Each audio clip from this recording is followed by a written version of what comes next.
I'm Sean from Voices of Defiance, a podcast member of the Gonna Geek Network, just like the one you're listening to now.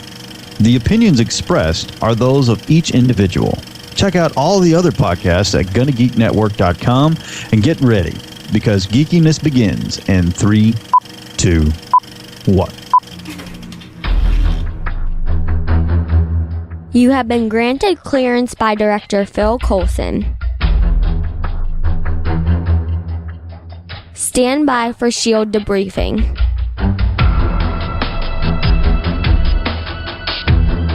All information to be discussed here is classified and may only be discussed among agents granted clearance by the S.H.I.E.L.D. Director. Now it's time for your scheduled debriefing. I'm Agent Haley. I'm Agent Lobster. And I'm Agent J. Well, not that Agent J, the other. Yeah. Here come the men in black. Welcome to Legends of S.H.I.E.L.D., a Marvel Comic Universe podcast, episode number 62, covering Agent Carter, Season 1, Episode 8, Valediction. This podcast is recorded on Thursday, February 26th, 2015. Legends of S.H.I.E.L.D. is a fan-based podcast on the ABC television show Marvel's Agents of S.H.I.E.L.D., Marvel's Agent Carter, and the general Marvel comic universe. Because of shooterless guns. If you would like to talk to us about shooterless guns, you can visit the website, legendsofshield.com. You can call the voicemail, 844-THE-BUS-1, 844-843-2871. Visit the Facebook Legends of S.H.I.E.L.D. podcast page, on Twitter, @Legends of S.H.I.E.L.D., the Tumblr, legendsofshield.tumblr.com, the YouTube channel, Legends of S.H.I.E.L.D., and the forums at forums.gonnageek.com. Search the Gonna Geek on Tapatalk. Tapatalk. No, wrong podcast. Stop that. Oh, damn it. We can do the Tapatalk song anytime we want. That's right. So what podcast is this again? This one is Legends of S.H.I.E.L.D. It's the Marvel one. So this is the Marvel one, which I've been dying to get on because Yes. I'm a Marvel fan, and yet I'm on 2 DC TV shows. Yes, every single one of us is on a DC podcast. Right. Right. Yeah, this is going to go well. So I am super excited to be here. I think all three of us are actually more Marvel people than we are DC, and yet we're all on DC podcasts. Well, it's because there's so many DC shows out there right now. Yeah, that's true. And for this podcast, we just were like, no, we get all the Marvel stuff. We're not sharing. We're not going to do a Daredevil podcast. Nope, we're keeping it. We'll take our ball and your ball and go home. So, this week, we're talking about the Season 1, possibly series finale of Agent Carter, Valediction. What does Valediction mean? Because I was thinking like a valedictory tour. See, I was thinking like valedictorian. That's what came to mind when I... Okay, like valedictorian. Yeah. And then I was thinking like, does it mean like vindication, where you're like, oh, she was right all along? I think that's validation. Validation. Oh, okay. Yeah, I was thinking validation too, yeah. Okay. So valediction means like saying goodbye, right? Yes. And then that's where the valedictorian comes from, because it could mean a statement or address made as a farewell. So the valedictorian makes the valediction speech. Makes the speech. Yeah. Right. See, I was thinking it was like veilure. I don't know. It was my doctor who was bleeding in. You're trying to figure out what this has to do with the Valiard. Exactly. Do you think the saying goodbye then was the dumping the blood in the river? I think so. Okay. Hey. Hopefully not saying goodbye to Agent Carter or the show. I hope not. That and kind of Howard saying goodbye to his guilt over Steve's death. It could be. Yep. I could see that. So, this week, we start off right where we ended last week. Everyone in the SSR office, after Dooley has jumped out the window and exploded. Right. Yeah. And they go through it again. I was like, that was rough to watch the first time. And then you like repeat it in all of its detail. Man, it doesn't get easier. But the people on the street must have been like, man, what is it like to work at the phone company? Must be terrible. People blowing themselves up and jumping out of windows. They hate their job so much.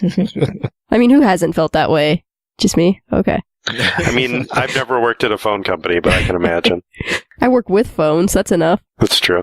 Oh, I like how Howard just randomly like, no, I'm here now. Just walks right into the SSR. You know who does the security for this place? Yeah, you should have hired me.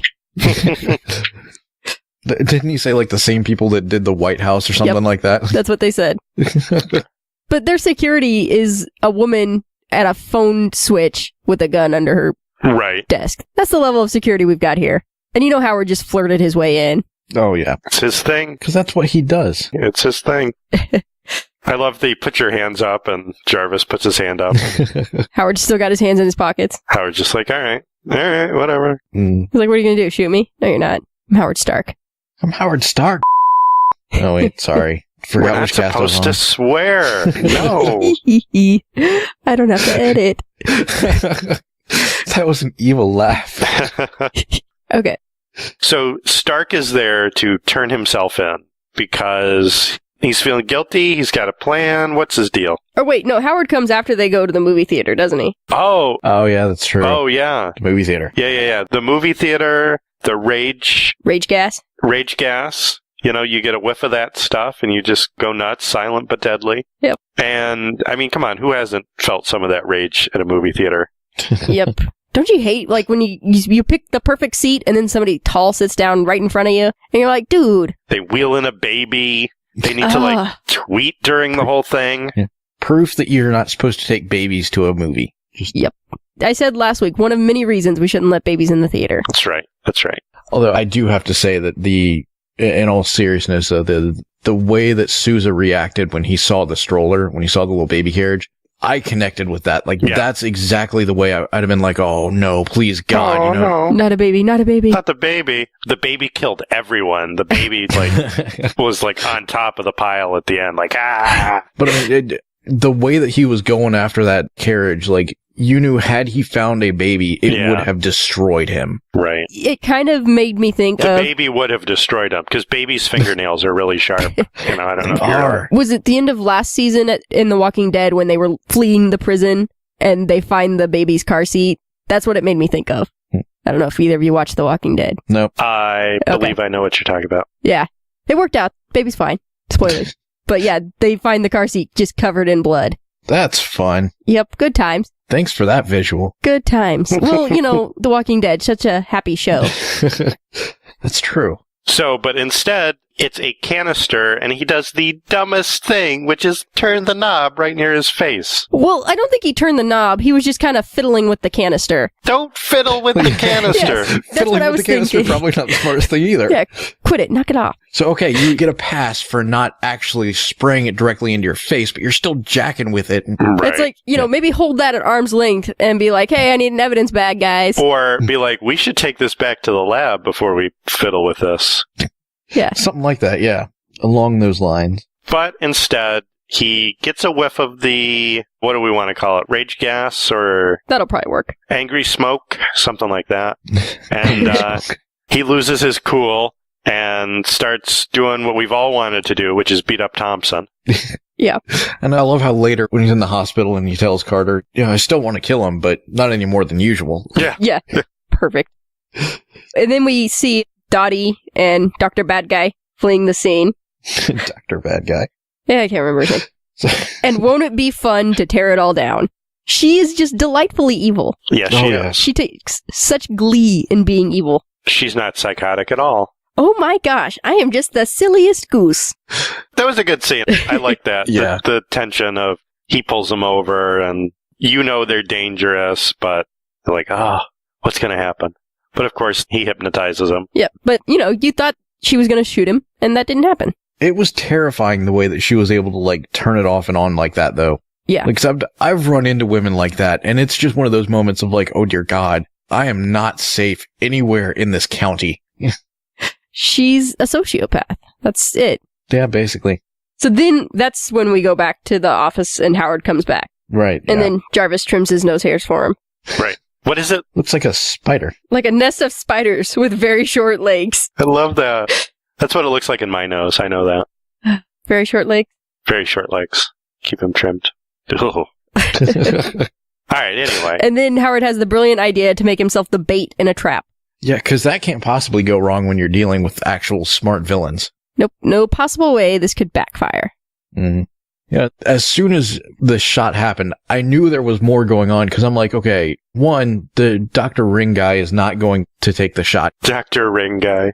He's going to let Dottie do it because clearly she's the one that can do it. And she would not miss, especially not at that, like, Right. she might be aiming for directly between his eyes and land on the eyebrow or something. I can see that kind of drift, but no, she's not going to hit the window above him. Right. So as soon as the window got hit, I'm like, and they spring the trap. Like, So that brings us to shooterless guns, which are the diversionary tactic preferred by Soviet assassins.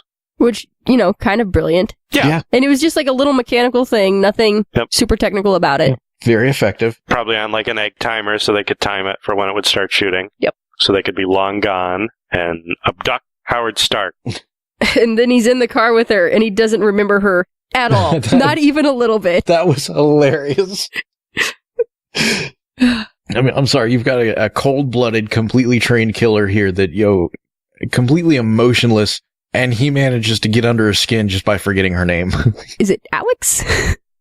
Nope. And they keep it going, too. That was the great part. It's like all the way until the end. Yep. I can tell you from experience, women do not like that at all. But I mean, it's Howard Stark. What did you expect? And it's how he's got to press the buttons.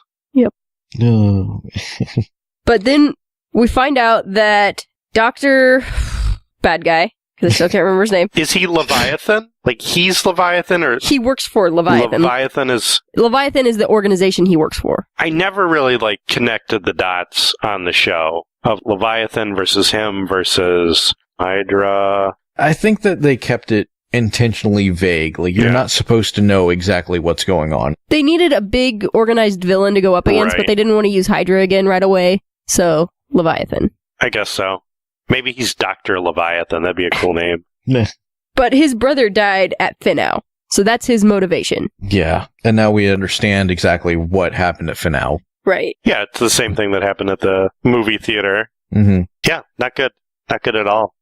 I love the name for it, Midnight Oil, which was meant to keep people awake, keep soldiers from needing sleep. Yeah. But instead it created the symptoms of extreme sleep deprivation. And they dropped it on the Russians to help them. Yeah. Help. Finger quoties. Which, if you think about it, it's basically the same as the Reavers from Serenity. Mm-hmm. Yeah. Like, it just makes them go crazy. Yeah. Same effect. Yeah, pretty much. Yeah. But we did find out for sure in this episode that it's his voice that has the hypnotic power, not the ring that he's been fiddling with on his finger. I think it's both. Well, no, because we saw him when he was trying to, seduce Sousa or whatever. He didn't touch the ring at all. Well, because he didn't want to move because he'd get shot. Well, yeah. I think that the ring was more just something to help them focus on. If he's sitting there jacking with his ring, you're going to start to watch what he's doing while he's talking to you. It's very similar to the, waving the watch in front of him. The watch has nothing to do with it. It's just a visual thing for you to focus on. Yeah. Indeed. I've got to say, though, the moment when Sousa starts to pull the cotton out of his ears, though, it just, I literally cheered. Was he saying something? Because he's trying to get into Sousa's head, and he's like, they look at you as half a man. I've seen the way you look at Carter, like she'll never love a man like you, yada, yada, yada. Mm. Just shoot him. And he's the whole time, he's just like getting close enough to punch him. Yeah. Although, he played it up too, because you see him stumble with his cane and whatnot, and he bought into it too. Like tilting his head and everything. Yep. Mm-hmm. He played it. He did.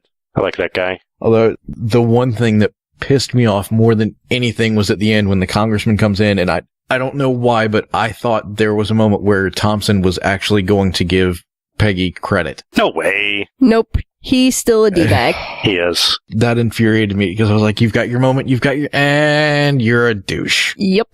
And Sousa's like, no, I'm going to go set him straight. And then we get from Peggy, I know my value. Anyone else's opinion doesn't really matter. Yeah. You get him, Peggy. Still doesn't mean I have to like it. And then he asks her out, and she's like, oh, I'm busy. Super busy. Yeah, dumping blood in the river. Come on.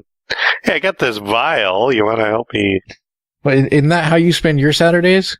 Well, yeah. Sundays. I've been doing it all wrong. Whatever.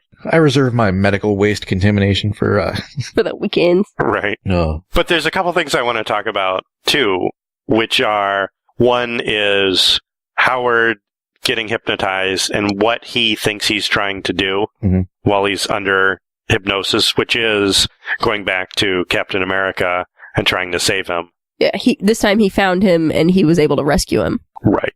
Yeah. Was the idea. And then we got that shot of Peggy holding his shield. Right. And being like, go get him. Yeah, that was cool. But no, it's all a figment of his imagination, and he's really about to drop the gas on New York City. Yeah. Which, again, there's another Stark with a weapon of mass destruction headed for Manhattan. It's a genetic thing. Let's face it. It's just where they end up. But I did really enjoy that because it kind of shows to you that, like, of all the things that Howard Stark has done, the only thing he truly regrets is losing Steve. Yeah. Like, that's if he could fix any one thing in his life, that is the one thing he would go and, like, this dude has done some seriously messed up stuff.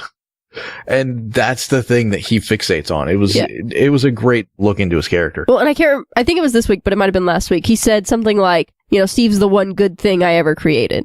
Yeah. The one force for good. Everything else is destructive. Yeah. And we have to talk about the moment we've all been waiting for, which is Peggy and Dottie throwing down. Isn't this fun? And we've talked about this before on the show, how Peggy's fighting style is very different than what we see from, like, May or Black Widow or something. Like, she's a 40s brawler. Yeah. And then she goes up against Dottie, who is more like Black Widow. She's like secret super spy. She's the martial artist. Yeah. Yeah. And then Peggy's just coming in with the haymaker. Like, tackling her and shoving her up against the wall and stuff. Yeah. It's cool to see. Oh, and it was one of those things where, like, you knew she wasn't going to hit very often, but when she did, it was like, yay! Like, she's going to feel that one. Because you felt it. Yeah. And then sends her flying through the window. And then there was a baseball bat and everything involved. There were some pretty good hits that they both got in there. Mm-hmm. I wonder if this is, I don't know if you guys have been following it, but Haley Atwell accidentally killed like 4 stuntmen during the production of the show. Really? So, not really. But she came close. I wonder if this is one of those fight scenes where she accidentally took somebody out. I could see that. Yeah, on the regular, she sent stunt guys to the hospital. Wow. It was like daily tweets from her account. It was like, well, I just broke somebody's nose. Yeah, sorry, Mr. Stuntman, for accidentally hitting you in the face. Wow. She's tough. At some point, you have to question her accidentally. Yep. Yeah, but it was a lot of fun actually watching that part. And because, let's face it, they've been building to it for a long time now. And actually getting to see a full-on fight, because aside from like one quick little thing or another, you don't really get to see Dottie fighting all that much. You get to see her do like 1 or 2 cool little things. I think the most we've seen from her before now is when she took out Sousa, which lasted about, 3 seconds? Well, no, she took out all the agents in that building. Like when she went down the stairs, that was pretty awesome. Yeah, but you didn't actually see her take any. It was all like 1 hit, maybe 2. Well, yeah, because the agents were dumb and didn't just shoot her. Right. But I'm saying, like, this was the first time we actually got to see what she's fully capable of. Right. A prolonged fight scene. Mm. Yeah. Yeah, and she's not holding back because she's not fighting somebody that she doesn't want to kill accidentally. Mm-hmm. Like, she's okay with killing Dottie. Yeah, that's true, too. Okay, so then the end of the episode, Jarvis is letting, I can't remember her name, the other girl. Angie. Yes. Angie and Peggy are going to be crashing at one of Stark's places. Which I'm like, okay, this is what I wanted from the show from the beginning, which was like, she's going to start to train Angie to be her protege. Yeah, that would be awesome.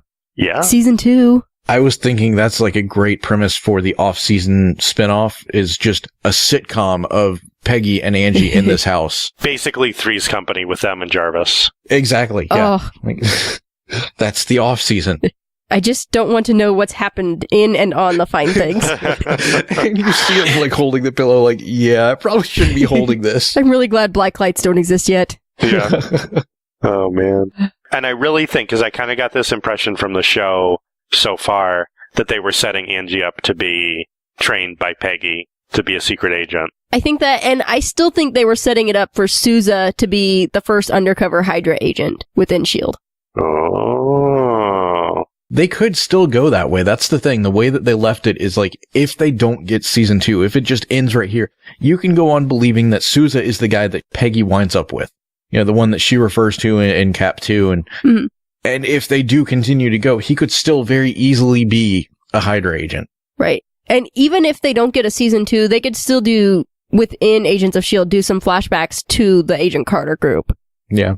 So we know that Peggy is going to be in Age of Ultron in some capacity. Yes. Whether it will be a flashback, whether it will be old Peggy. Well, we've kind of seen that Scarlet Witch is going to do something to the Avengers that's going to cause all of them to have, like, flashbacks or memories of some sort. So I wonder if that's going to be Steve's flashback. Could be. Another thing I'm wondering is it going to tie into where Scarlet Witch and Quicksilver come from? Like, is there going to be something from Peggy's past that ties a link to how they ended up under Hydra's control? It's possible. Or we could see Baron von Strucker at some point in the 40s, because he's been a bad guy for a real long time. Yeah. And speaking of tie-ins with Avengers and Captain America movies, we got a little cameo at the end of this episode. Yeah, we did. Yeah, we did. Yeah. Our favorite Arnhem Dobby showed up. Dobby. Arnhem Zola. Dobby is a free elf. It's just hard to take him seriously when I know he did the voice of Dobby. It's like, no, you're not a bad guy. You're a cute little house elf. He was Truman Capote. Talk about a voice. Him doing Capote. And he was in Doctor Who, right? Yeah, he played the Dream Lord. Yeah. Or the Dream Master or something. I forget what he called himself. Whatever. And yeah, so... he's one of those actors. He's all over the place. Yeah. Yeah. But we know from The Winter Soldier that he is basically responsible for the Hydra infiltration of S.H.I.E.L.D. Like, while he's in prison, he's giving secrets to S.H.I.E.L.D. or SSR as it is at this point, and sort of infiltrating and disseminating. And now he's got a hypnotist on his side to help indoctrinate. And we've seen that before in Agents of S.H.I.E.L.D. I am happy to comply. Compliance will be rewarded. Compliance will be rewarded. Yeah, so, I mean, right there, that's your founding father, your two founding fathers of the Hydra in S.H.I.E.L.D.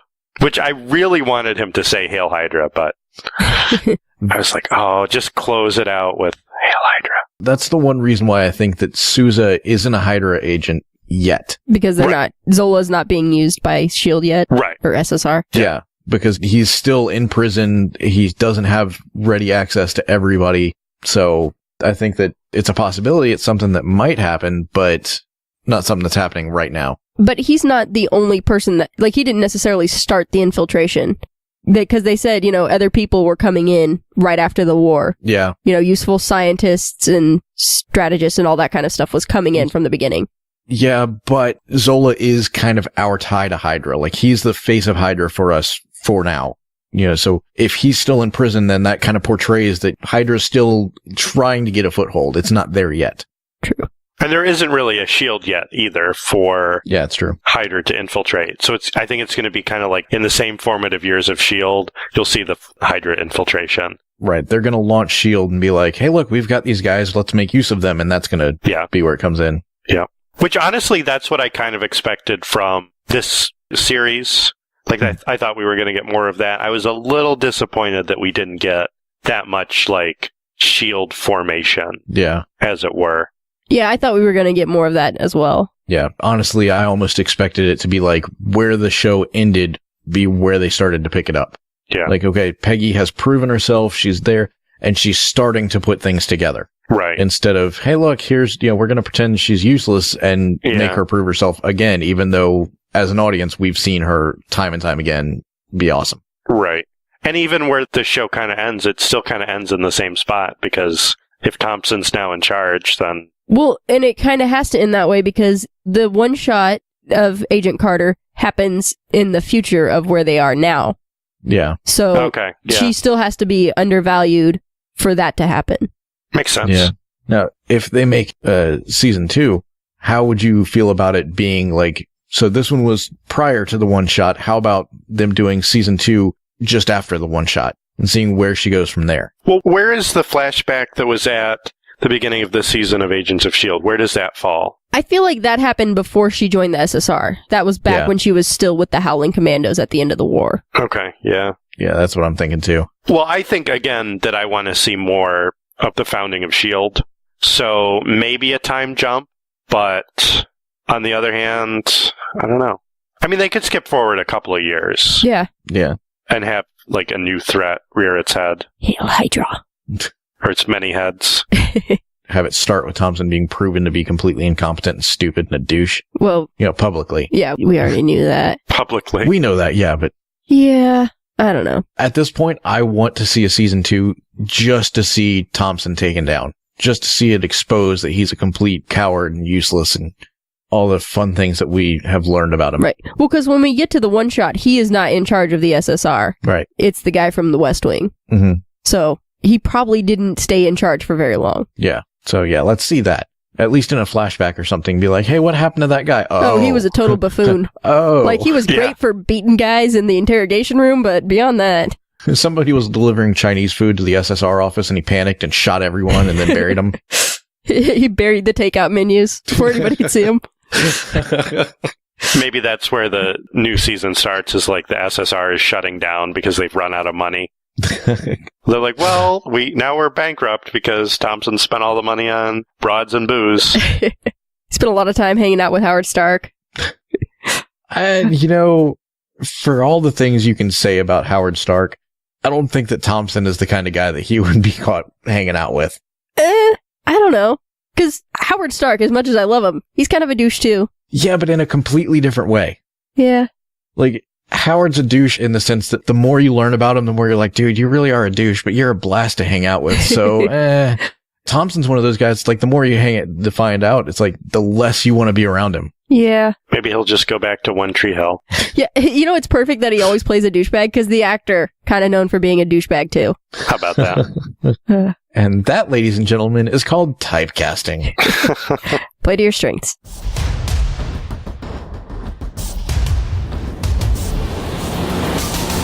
So we're talking about what we'd like to see in a season 2, but based on the ratings, which were this week 4 million viewers live plus same day, how likely do you think it is that we'll see a season 2? It just all depends on, I think, the strength of Agents of S.H.I.E.L.D. Because if Agents of S.H.I.E.L.D. is doing well in the ratings, then they can kind of say, well, if we have something to kind of fill the gaps when Agents of S.H.I.E.L.D. isn't on the air, then it's still kind of win-win. Even if Agent Carter doesn't deliver big numbers, it lets them move the story forward and kind of like keep that interest up. Yeah, I was going to say, I think that it's more dependent on Agents of S.H.I.E.L.D's numbers than on this show's. Right. And Agents of S.H.I.E.L.D. numbers haven't been phenomenal by any stretch of the imagination. I think it's been hovering around like 5 million, 6 million, which is, for a network show, is not great. Well, to quote Sean, it's a superhero show that has no superheroes in it, so... Yeah. It does now. Well, and that's Yeah.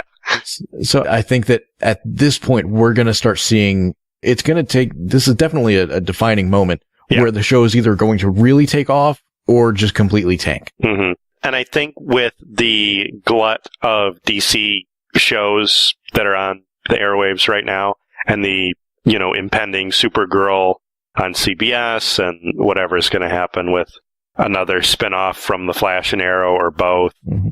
And I think Marvel's going to want to keep a dog in the fight on TV. They're doing the series with Netflix, which is great, but I think Agents of S.H.I.E.L.D. is where they can really keep moving the story forward in like the main Marvel universe. And we've already seen that they're going to use that to introduce Inhumans. They did it to sort of play out the after effects of The Winter Soldier and set up Age of Ultron. So I think they're going to keep it running, at least, for the short term. Yeah, I see it going at least 4 seasons. Like, it's not going to go 10 seasons or anything crazy like that. Maybe 5 seasons. But I think they're going to keep it around. I'm starting to wonder if Marvel will just wind up conceding TV to CBS and go after Netflix, which they've already got a strong showing on, or they're going to have a strong showing on there, and just let DC have network TV, go the Netflix route so you can show whatever the heck you want and it all gets out there at the same time, and make your money off the movies. I could see that, but so the thing about Netflix is they release everything all at once.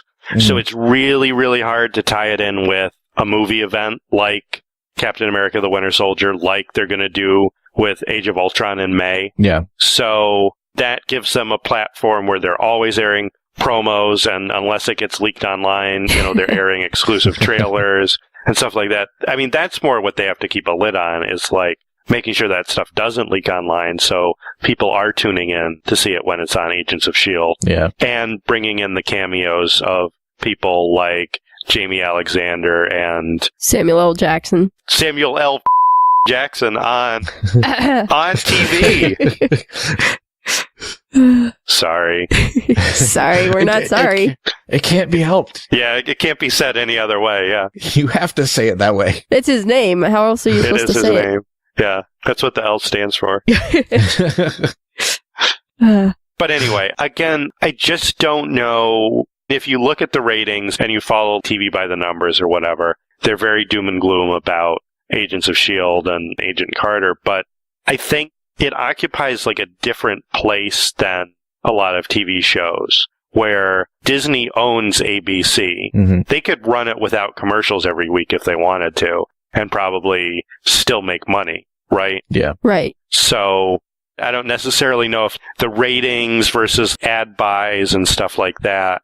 I don't know. I mean, I feel like this is a show that they don't even have to make a ton of money on. As long as they're not losing money on it, right? They're going to keep putting it out just because it helps with their branding. Yeah. And they can scale down production however they want, cut corners however they want. And like we've seen a lot less of the bus this season. Yeah, which for the stories that they've told is fine.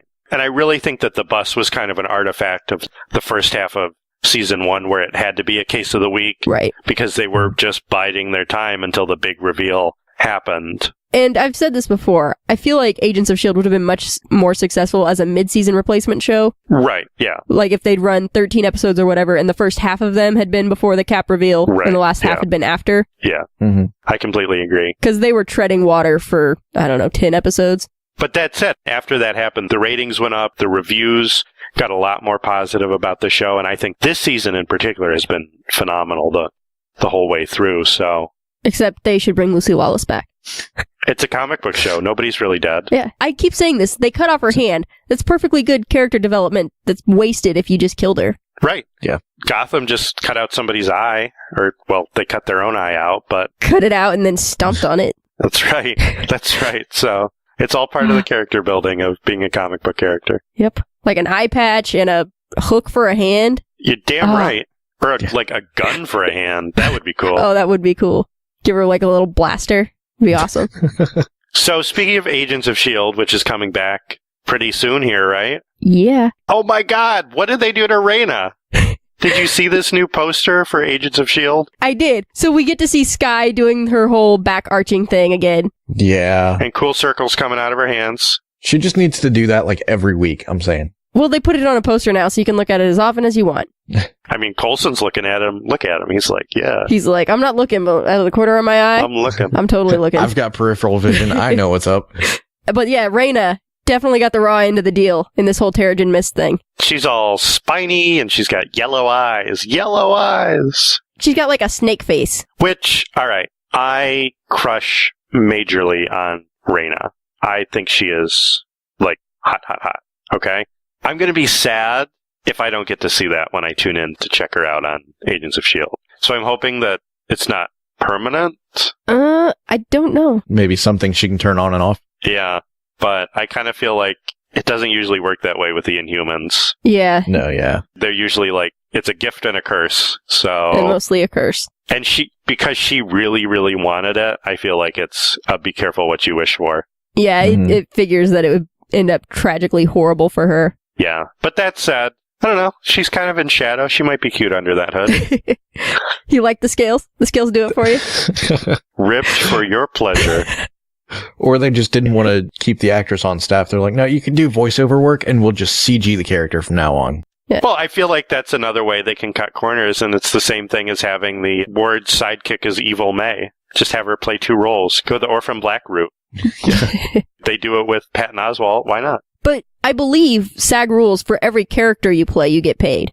Because I'm pretty sure Tatiana Maslany is getting paid a lot of money for Orphan Black because she's playing so many characters. Dear God, I hope so. Well, yeah, because she's amazing. It makes up for her not getting all the awards. But then, wouldn't you be paid as a guest star rate, not a main star? I don't know how it works. Because you're not listed twice in the credits. If I'm going to get paid 8 times as a guest star over 1 time as a main star, I think I'd be okay. Yeah. All right. But maybe Raina will see herself in her own head. So for those scenes, they'll just use the actress as she is. Mm-hmm. And then when other people are seeing her, they see all this. All this good stuff. Lady Voldemort there. That's exactly what she looks like. Lady Voldemort. Oh my god. Don't say her name. So we got more posters this week. More posters. Bring all the holo posters. A new Age of Ultron poster. Yeah, what do you guys think of that? It looks like a movie poster. There's a lot going on. That's a movie poster. It's busy, busy, busy. And the Vision completely in profile. Yeah. The only way you can tell it's him is because you can kind of tell he's got a yellow cape. Yeah.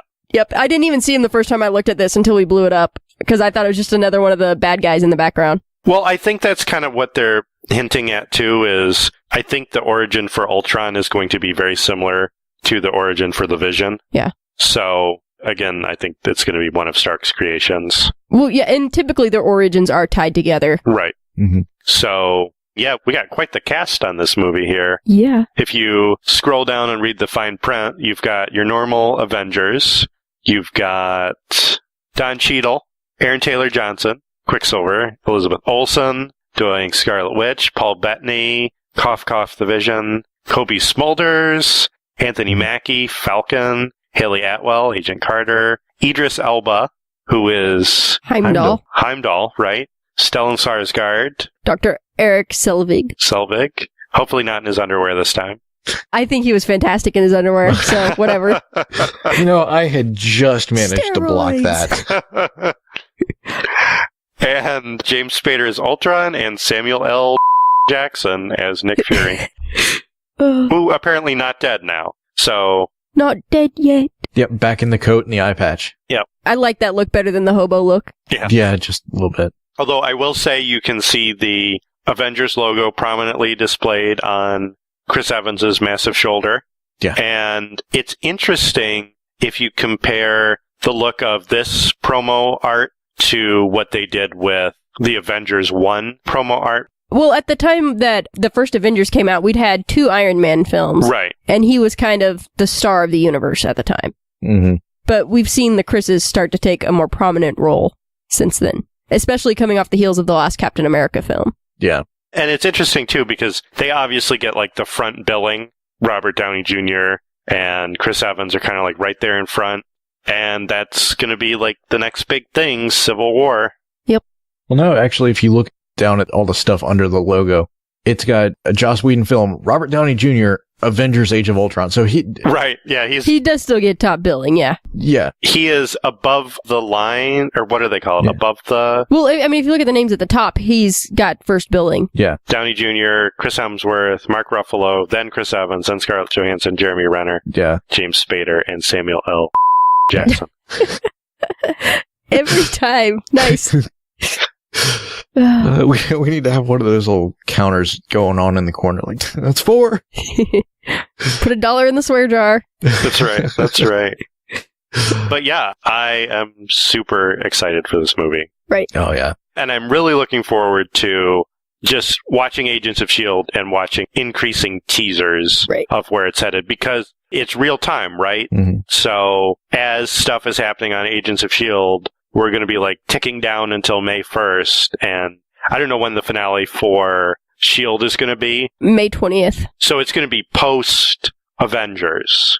Right. And actually, Daredevil is going to drop in the middle of the back half of the season as well. Right. Oh, jeez. I wonder if we'll see that play out in any way. Or at least get a reference. But I feel like Daredevil's probably not going to tie in as tightly. No, I'm hoping that we get a reference. Right, me too. Which I'm okay with, because I think what they're going to do with Daredevil and Iron Fist and Jessica Jones, they're going to set up like the Defenders. Right. And that's kind of like the street level organized crime and all that cool stuff. Mm-hmm. Right. So it's just like another corner, like Guardians of the Galaxy is the Galactic. Sci-fi, the galactic stuff, and Doctor Strange is going to be the cosmic, and Thor is like the gods and all that. Like, this is like the street level. Yeah, with Daredevil, like, we might see like some newspaper headlines or some news reports or something like that, alluding to the other stuff. Or just even a name check or something. Yeah, but it's not like Matt Murdock's going to be hanging out at Tony Stark's penthouse or anything. Yeah, no.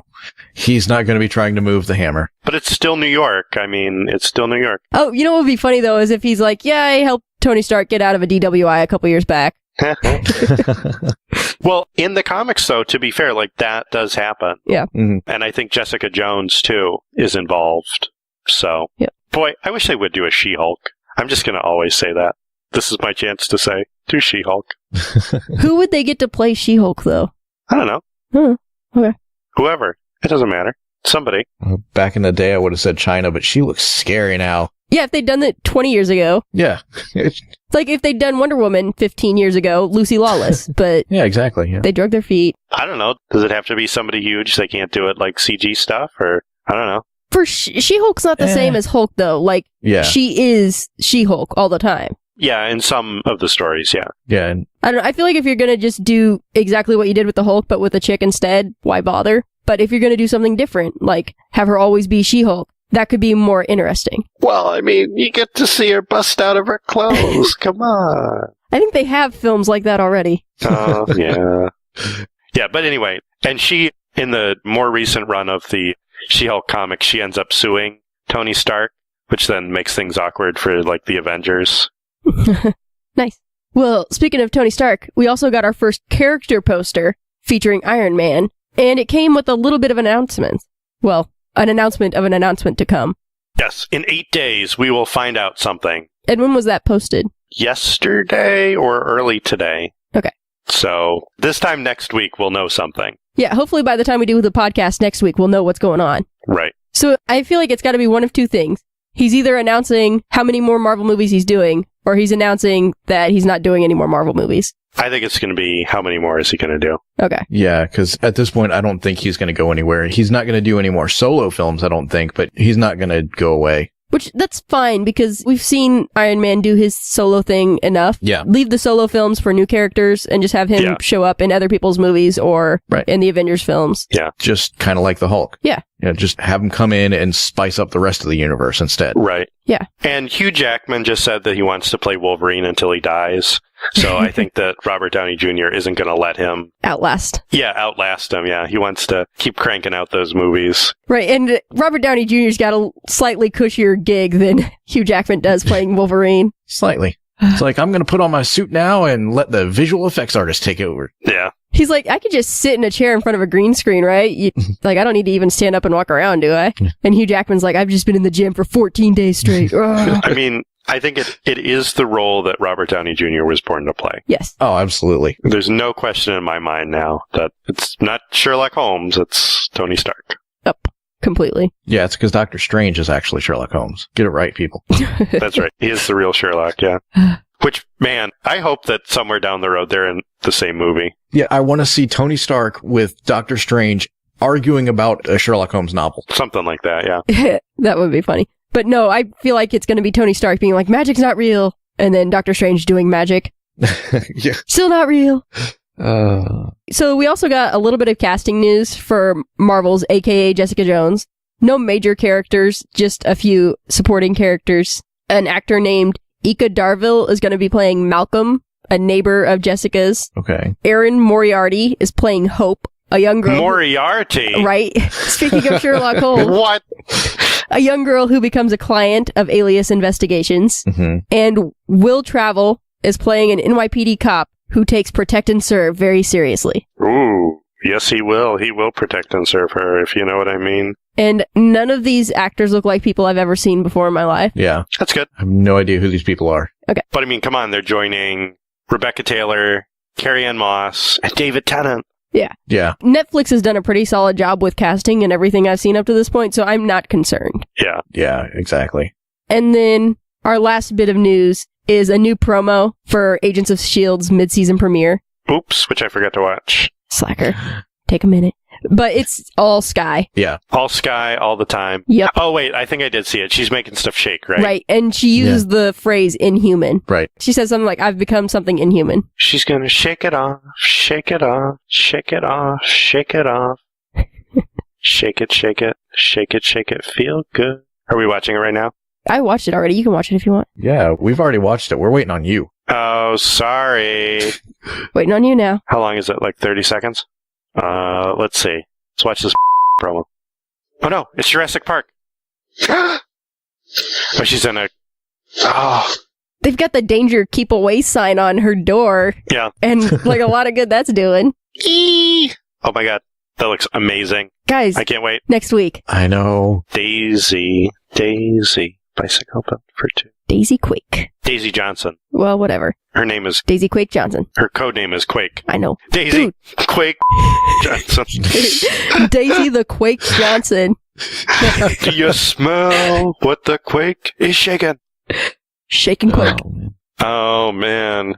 Maybe she was at a Shake Shack. Oh. Hi-oh. Hi-oh. Wow, you guys are never getting back into China. No. No. Just gotta make it twerk. But yeah, I love Sky too, so seeing her with superpowers is gonna be pretty cool. Yep.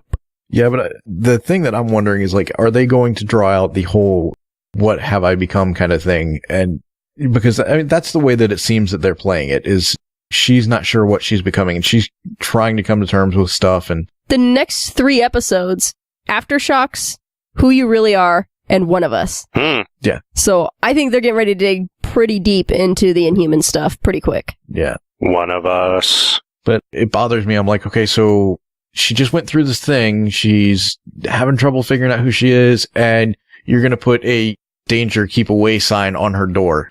It's not going to help with her confidence very much. It's like, no, you're seriously one of the team. Well, she can't read it. It's it would be backwards to her. Yeah, and nobody can read backwards. No. I feel like, it might be a situation where she said, you've got to lock me up. You've got to keep me from hurting somebody. Yeah, that might be the case, but the way that the promo looks makes it seem like she wakes up there and she doesn't know what's going on. We'll see what happens. I'm excited. Got less than a week. Yay! Woot. I'm going to watch that so hard. And there's some new casting, right? I forget who, but they added a couple people, and Mockingbird's going to be on full time, right? Right. Mm-hmm. Yeah, now that there's a spot open. Oh, too soon. Too soon, man. Sorry, we just got done cleaning up. We just got done sweeping them up. I don't know what else. It got a little dusty in here, man. My eyes are watering. Well, they didn't even have to cremate him. They just put him in the canister. I'm just so broken up over it. Wow, that got dark real quick. Real quick. Yeah, so this is good. Yeah. And honestly, like, I'm so thankful for Agent Carter, because I would not have been able to get through this hiatus without Marvel on my TV. Well, good news. If you could pace yourself, you could go all the way through August and have something to watch every week if you just, like, watched one episode of Daredevil a week. Right. Not going to happen. That's not going to happen. Yeah. Come on.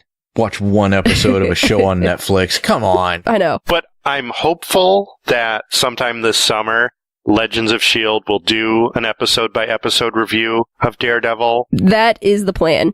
And I'm hoping that since Gotham and The Flash will be on summer break, that I could be included in that discussion. Well, we had considered allowing you on the show, but that was before you made SP edit so much for this cast. So I don't know if you'll be invited back. Damn it. It is going to be a Netflix show, so they can be a lot edgier and darker and use harsh language and have nudity and stuff. Adult content. Which is really what I'm hoping. It is going to be rated TV MA. You don't care about the story, you just want nudity. I do. It's all about the boobs. I watched Marco Polo. Yeah. But I guess we haven't really talked about this on the podcast yet, but the plan is that we're going to go through all of Agents of S.H.I.E.L.D. and we'll probably briefly discuss Daredevil the week that it comes out, just like some first thoughts. But then after... We'll literally spoil everything. Yeah, just spoil the crap. Yeah, be like, did you watch it? Too bad, here's everything. No, we probably won't do that. But then after Agents of S.H.I.E.L.D. wraps up in May, we're going to go through episode by episode this summer talking about Daredevil. And Age of Ultron. Well, no, we'll pop in an extra episode that week. Yes. Oh my god, I can't wait. May 3rd is when we'll record that. May 1st is when it comes out. Right. Get your feedback ready, guys. So close. So soon. And then when is Ant-Man? That's the next one in the pipeline, right? That's what we call too soon. July 15th, I believe. Ant-Man is too soon? Too soon. Not too soon enough. Are you guys pro Ant-Man coming up, or are you a little anti-Ant-Man? I'm going to watch it, of course, but I feel like it's going to tank so hard. Honestly, I'm excited because no matter what, it's one of two scenarios is going to play out. Either it's going to suck and prove that Marvel is actually mortal and vulnerable to failure. Yeah. Because everybody's just waiting for that moment because we know it's inevitable. Or two, it's going to be absolutely amazing and cement the fact that they can do no wrong and everyone will worship Marvel till the end of time. Right. Well, I think with Guardians of the Galaxy, that was kind of what everyone was saying. Mm-hmm. They're like, oh, well, they're going to take these complete unknown, wacky characters, and you're going to have a talking raccoon and a tree and all that stuff. But then they had this insanely awesome marketing campaign for Guardians of the Galaxy. Right. That first trailer that came out, and you were like, oh, I'm going to watch that. Yeah. And I don't feel like Ant-Man has captured that yet with what we've seen. Because they had their first trailer come out not too long ago, and I was still like, okay. Yeah. Well, see, that's the thing. There's a big difference between Guardians of the Galaxy and Ant-Man. Because with Guardians, it was one of those things that nobody thought was going to work because it was so obscure. But it was a movie that everyone that was in it had poured their heart and soul into, and they had all kinds of faith in it. This is a movie where we've had the director quit. We've had casting. Multiple directors quit. Yeah. I mean, it's just everyone has backed out of it. So it's like, it's not are people going to buy this obscure character anymore? This movie has had some serious trouble. Yeah. It's had a rough road. Did they have enough time to actually make it worth it? Yeah. And if you know one thing about Ant-Man, what do you know? He's a dick. He shrinks? No. Haley got it right. Hank Pym beats his wife. Yeah, he's an asshole. Yep. He's almost as bad as Reed Richards. Scott Lang is the Ant-Man that they're going with, I guess, so. Yeah, but Hank Pym's going to be in there. Yeah. Beating his wife. Except she's dead. So. It's too bad because I really like the Wasp. I do too. I love Janet Van Dyne. Yeah. She's the first female superhero that was remotely interesting. Yeah. So I'm hoping that they bring her in somehow, but yeah. And remember, if you go all the way back to like 2006, it was Jon Favreau pitching Iron Man and Edgar Wright pitching Ant-Man. And that was his project for years and years and years. Imagine if it had come out in like 2006 or whatever, or 2008 instead of Incredible Hulk. That would have been probably phenomenal. Yeah, it probably would have been really good. Yeah. But whatever. So I would have preferred that. But, yeah. But to be fair, this is a different Marvel Cinematic Universe. Right. With different expectations and more constraints than there were 6 years ago. That's a good point, yeah. So, we'll see. All right.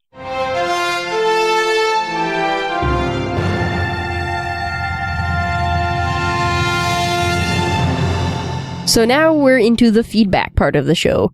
And there's not a lot this week. We had a lot of people asking about why there was no live tweeting, and that is because Lauren is still off in her Black Widow training, and Starpie, I don't know, got busy and didn't do it. He's getting his S.H.I.E.L.D. director training. Yep. He snuck in.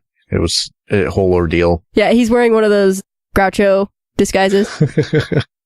But he had a lanyard, so they just let him walk right in. I don't know what the deal is. They were like, he's got a lanyard. We can't stop him. That's right. It's a total forgery. But Mr. Paraclete said, great final episode. Zola cameo for the win. Carter on bridge accidentally creates Tiger Shark. Which, if you know who Tiger Shark is fantastic. He's a guy that's a shark. And his name is Tiger Shark. Nice. And he goes up against Namor. And they have, like, monologue offs. That's funny. It just bothered me when she was pouring the blood out, because I was like, okay, that stuff should have been coagulated by now. Like, I don't care what you put in there, because it wasn't, like, because it was the 40s. No. Super soldier blood. It's super soldier serum. Yeah. He survives in ice for 70 years. But then the other part of it is I'm sitting there thinking, you're just dumping biological waste into the water. That can't be good. I don't care if it is superhero blood. You're going to have like a bunch of super fish beating up fishermen. It's like, hey, look, I caught a trout. Oh, my head.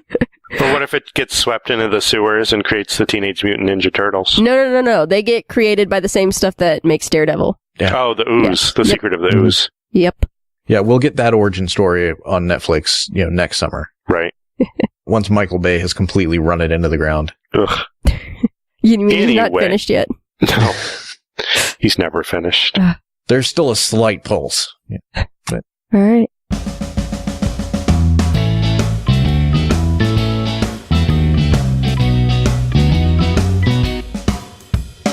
Well, join us next week as we discuss the mid-season premiere of Agents of S.H.I.E.L.D., Season 2, Episode 11, Aftershocks.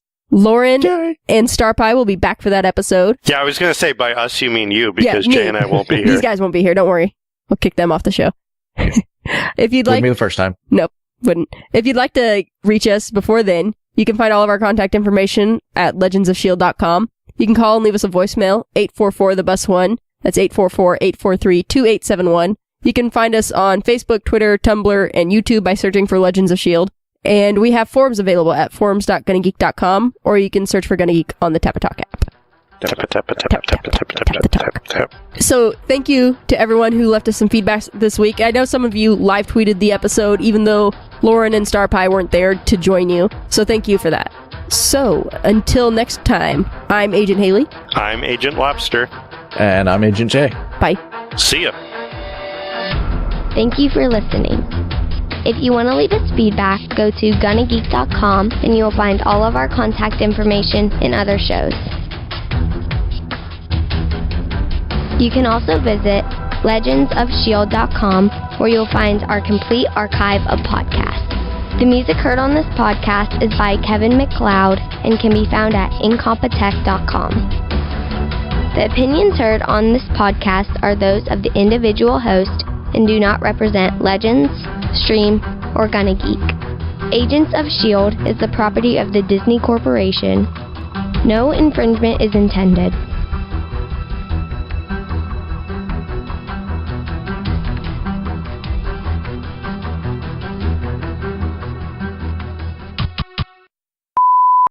That's why I don't watch anything with anybody. Because it's like, screw you. Those that fall behind get left behind. I live my TV life by the pirate code in more ways than one. What do you guys say we do a podcast, huh? Okay. Oh, is that what we're doing tonight? All right. What do you think? Should we talk about... You want to talk about The Flash? Oh, wait. Wrong podcast. Wait, is this my first time on Legends of S.H.I.E.L.D.? I believe it is. It is, isn't it? Is this your first time too, Jay? No, it's not my first time.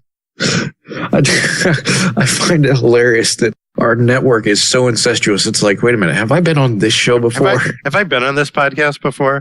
I've falsely stated that I've been on podcasts. This place looks awfully familiar. Are you sure I haven't been here before?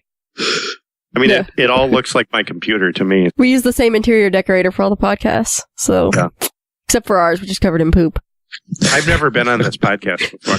No, I don't think you have. I don't remember Jay being on it, but I would believe that he has. No, I have. See, I couldn't remember if you'd been on this cast or if I was remembering that episode of Starling Tribune I did. That's never going to air. You did? I was on Starling Tribune, but it aired. It was a season 2 episode. Oh, yeah. No, that'll come out in like a year and a half. Okay. I think it should be getting close. Well, if he ever put anything out, just not going to happen. I like that no matter how far behind I get, I can always give wing crap about editing. Yeah. Yep.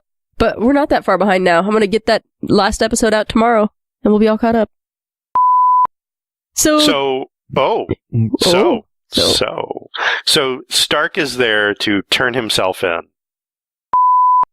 He loses his I was going to say he loses his but I can't, can I? He loses his cool. It's all about the boobs. Okay. Well, this was fun. I'm glad I finally got to be on a Marvel podcast. Did you see the big news? I probably didn't. CW developing a Flash Arrow Universe team-up series with the Atom and Firestorm. I did not see that. That sounds awesome. And Captain Cold. And maybe Canary. Ooh. The dead one. Ooh. The dead one. I like that one better. Yeah, me too. I don't think that's an unusual opinion.